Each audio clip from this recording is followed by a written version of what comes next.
आपने वो गाना तो सुना ही होगा, ले गई दिल गुड़िया जापान की। झज्जर के झोरे का दिल भी जापान की गुड़िया ने चुरा लिया है। जापानी गुड़िया पर दिल दे बैठे सुनील ने हिंदू रीति रिवाज के साथ झज्जर में शादी कर ली है। जापान की रहने वाली रायको और सुनील की शादी में जापानी परिवार ने हरियाणवी गीतों पर जमकर ठुमके लगाए। डीजे की धुन पर वर पक्ष की महिलाओं के साथ नाचती जापानी महिलाओं ने शादी को खूब एंजॉय भी किया। दोनों परिवारों भी खुश हैं।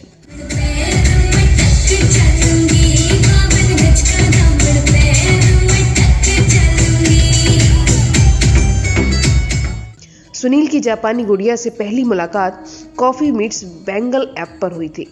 कुछ दिन बात हुई, फिर मुलाकात हुई। पहली मुलाकात में दोनों एक दूसरे को दिल दे बैठे और जीवन भर एक साथ रहने की कस्में भी खा ली। सुनील ने बताया कि सांस्कृतिक भिन्नता के चलते उन्हें शुरुआत में कुछ लगा तो था, लेकिन जब मिलते रहे तो उन्हें लगा कि एक साथ ही जीवन बिताना है और आज शादी भी हो गई। सुनील की उम्र 36 साल है। सुनील सिंगापुर की राकुटेन कंपनी में एआई इंजीनियर के तौर पर काम करता है। सुनील की दुल्हनिया भी सिंगापुर में ही काम करती है। हिंदुस्तान की दुल्हनिया बनी रायको ने नमस्ते इंडिया कहकर अपनी शादी की खुशी जाहिर की। रायको को हिंदी नहीं आती, लेकिन दिल की भाषा बखूबी समझती है। रायको का कहना है कि हिंदुस्तानी संस्कृति को सीखने और समझने की कोशिश कर रही हूँ। सुनील के माता पिता झज्जर में रहते हैं। सुनील के 2 भाई भी हैं। दोनों की शादी हो चुकी है और सुनील की शादी का इंतजार परिवार को बरसों से था। जब सुनील ने अब जापानी दुल्हन के बारे में बताया तो माँ ने कहा वो उससे कैसे बात करेंगी, ना उसकी भाषा समझती है और ना ही उसकी बात समझ पाऊंगी।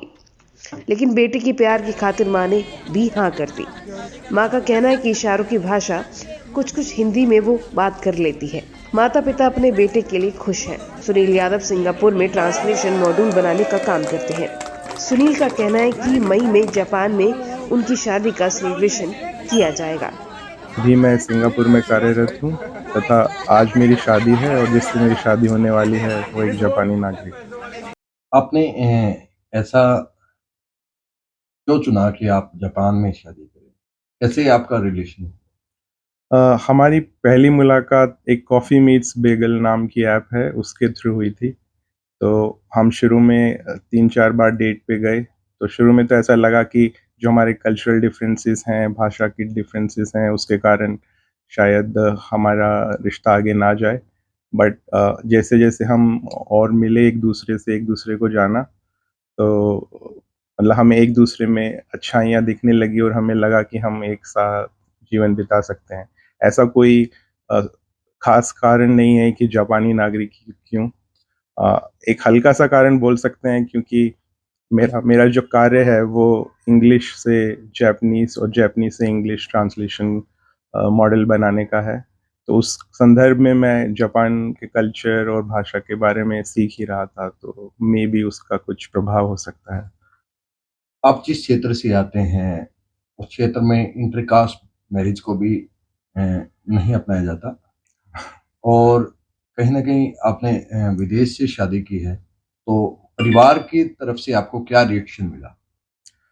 परिवार की तरफ से मतलब मेरे पिताजी जो हैं वो काफ़ी खुले विचारों के इंसान हैं, तो कोई भी प्रतिरोध नहीं था उनकी तरफ से।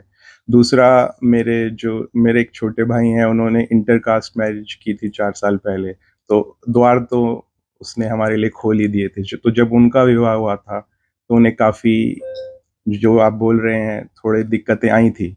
बट मेरे विवाह में ऐसी कोई Namaste India. I'm Ryoko. I've been working in Singapore since 2013 and originally from Japan, Chiba Prefecture, which has Narita Airport. जब से बेटा बाहर गया है और जब से उस बेटे के बारे में बताया है तो एज इट इज़ हमारा परिवार तो आर्य समाजी परिवार है। मेरे सबसे बड़े भाई रतिराम जी, महाशय रतिराम, उनको सबसे बड़ी खुशी हुई और परिवार में किसी भी सदस्य को इस बेटे की चॉइस पर कोई भी किसी तरह की आपत्ति नहीं है और हम सब उसके साथ हैं। हमें बहुत खुशी है।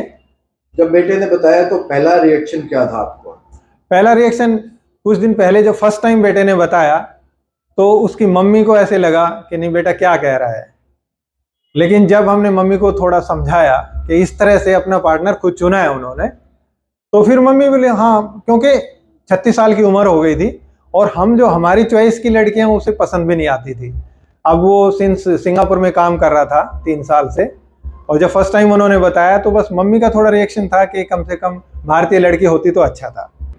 भैया अच्छी खुशी है, मेरा बेटा खुश है, मैं भी खुश हूँ। जापान से आई है तो भाषा में भी आपसे बात करने में आपको इंग्लिश आती नहीं है, कैसे समझेंगे? हाथ का इशारा कर लें, कुछ मुंह की हिंदी वो समझ ले, कुछ हम समझ ले। और लोगों को क्या संदेश देना चाहेंगे आप? भाई मैं तो ये संदेश देना चाह रही हूँ, जब बच्चे खुश है वैसे ही करना चाहिए। मेरे को एक तो अपने रीति रिवाज से शादी करी थी, हरियाणा की है, रेवाड़ी के पास की, जोनावास की, और दूसरी अलीगढ़ की है, दूसरी डिस्ट्रिक्ट की, और अब तीसरी है या दूसरा देश की होगी। तो 3 है, तीनों अलग अलग